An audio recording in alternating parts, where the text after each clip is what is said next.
Hi everyone, Jennifer Blevins-Smith with Integral Clinic Solutions, and you're watching my YouTube channel, Navigating the Business of Medicine.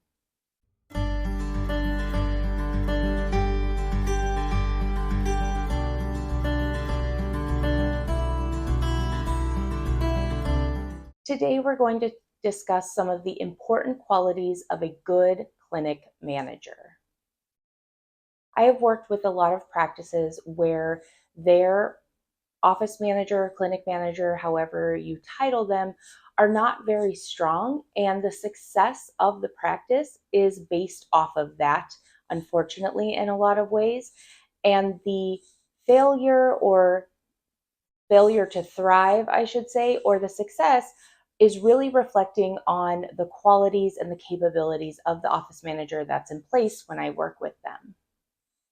Because the office manager takes on many different roles, or should, in the practice, and is usually the first contact, the primary contact, the decision maker of the practice, if this is not a strong person in their role, it can really affect the success of the practice financially, patient retention wise, employee retention. It's affecting everything, not just one aspect. Unfortunately, I've also seen many practices where the office manager has embezzled money and done some really bad things that were not discovered until it was way too late to fix. A good quality office manager seems to be really hard to find right now, for especially the smaller practices. I think it's a combination of people holding their own businesses now, working for themselves. People who are qualified are going to bigger entities that have more competitive pay and benefits, which small practices, unfortunately, are usually unable to compete with. And it's just getting harder and harder with the way the economy is right now. And depending on which state you live in, it could be even more difficult. Also, I don't think a lot of people, well, I know statistically, the newer generations are not going into healthcare, especially in healthcare administration. So you kind of have a bunch of things that you're up against, and then not paying a manager a competitive salary, you're not going to be able to find the candidates that you really need to run your practice. Because no matter if you're a one provider practice or multi-provider practice, multi-location practice, you still need somebody who is qualified, knowledgeable, and has certain attributes and qualities to be successful and to be able to trust them and let them kind of take the reins so you can focus on patient care. This does not mean as an owner that you should be completely checked out and relying wholly on your office manager. You need to be involved. However, depending on their skill set, their knowledge, their qualities, you might be able to step back a little bit and have a little bit more trust after a while of them proving themselves that they're capable. So I want to talk about some of the qualities that I feel are worth looking for when you're trying to hire an office manager. I do know a lot of practices tend to hire from within after they've been operating. If an office manager were to leave, you promote someone from the front desk or something like that. I don't think that's necessarily a bad thing. That's how I grew. That's how I got my knowledge. However, you still need to make sure that the person has leadership qualities.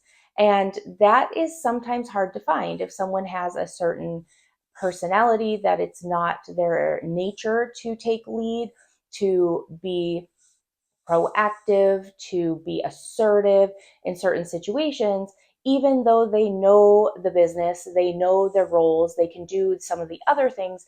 If they're not a natural leader and they really struggle in that, you're going to find other struggles with them in that capacity because of lack of ability to lead your staff, to take initiative where they need to, things of that nature.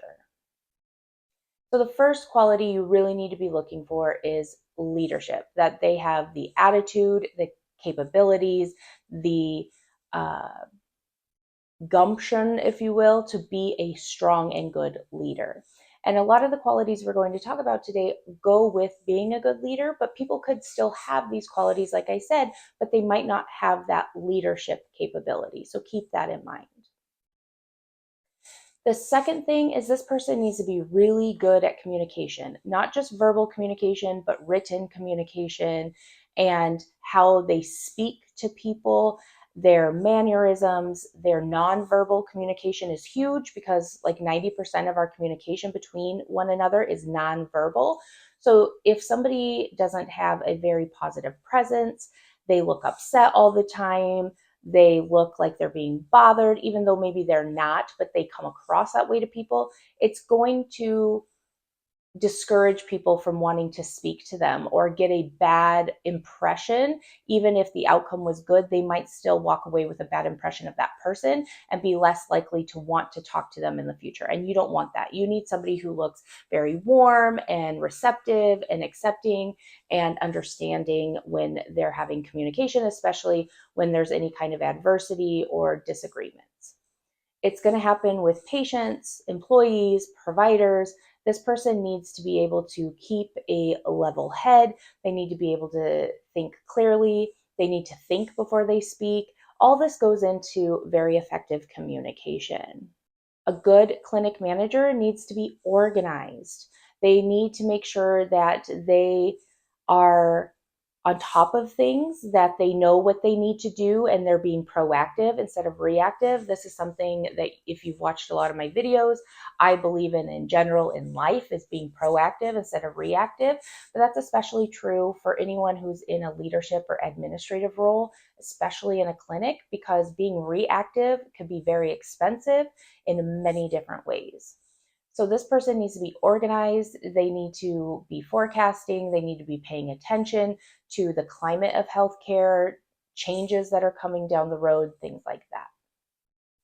Along with that quality needs to be motivation and problem solving skills. They need to be motivated to do their job well. They need to be motivated to stay up to date on everything that's relevant to your practice and your specialty. And they need to be good at problem solving. They need to be able to think outside the box. They need to be resourceful with the problem solving. I can't tell you how many times I ran into challenges, and I still do, where I don't have anybody to go to help me through it, to hold my hand, to guide me, to advise me.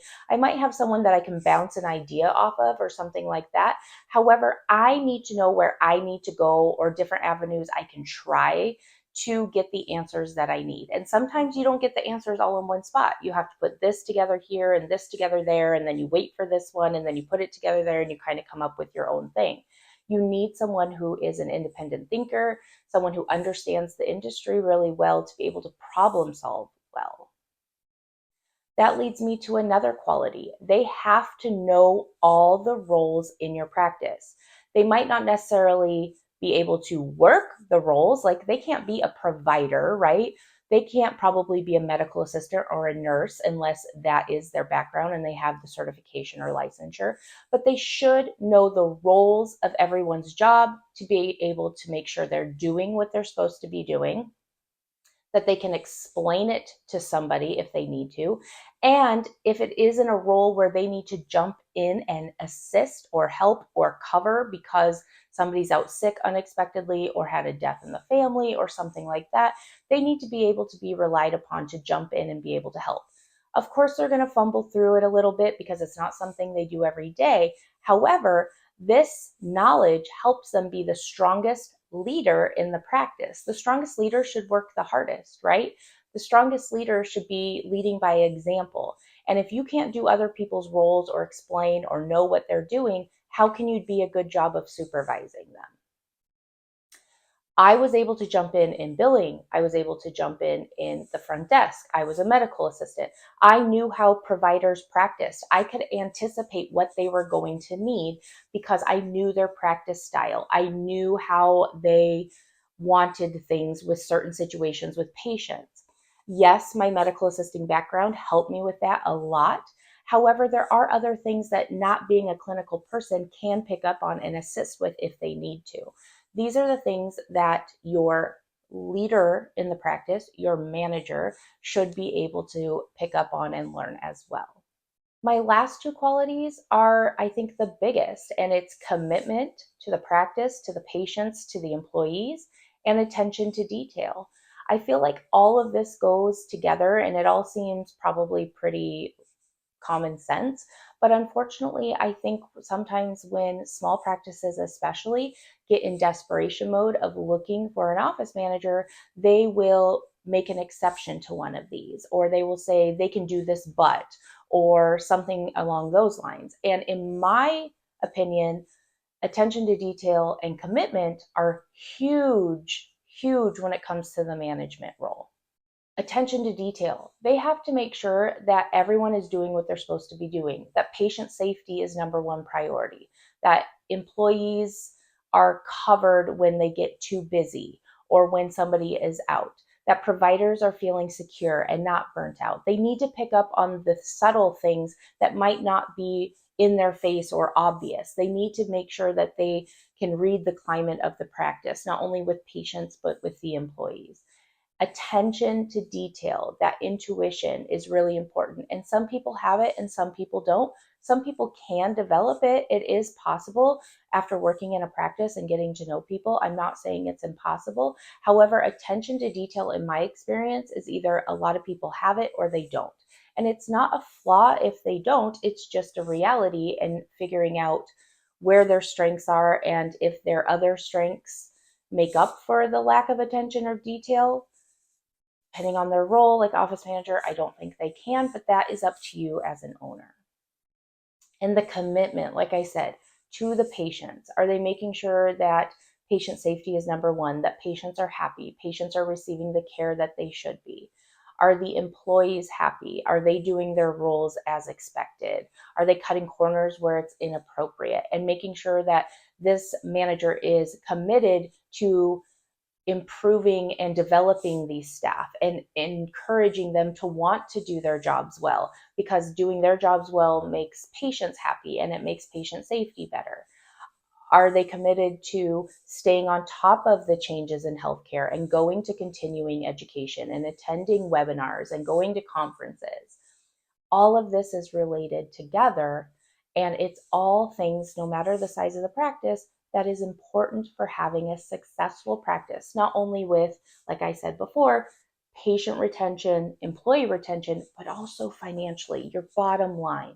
A strong manager has their hands in a little bit of everything. They're very structured, they're very organized, they know what's going on. When they see changes, they report it immediately. They think outside the box to try to, if prices go up significantly in one supply or medication that you order, they're trying to figure out where else they can order it from. Just an example, things like that. If you have any questions or comments about this, I would love to hear from you, so please leave that in the comments below. Smash the thumbs up button if today's video was helpful. Subscribe to my channel if you haven't already, and please share this with your colleagues whom you feel would benefit.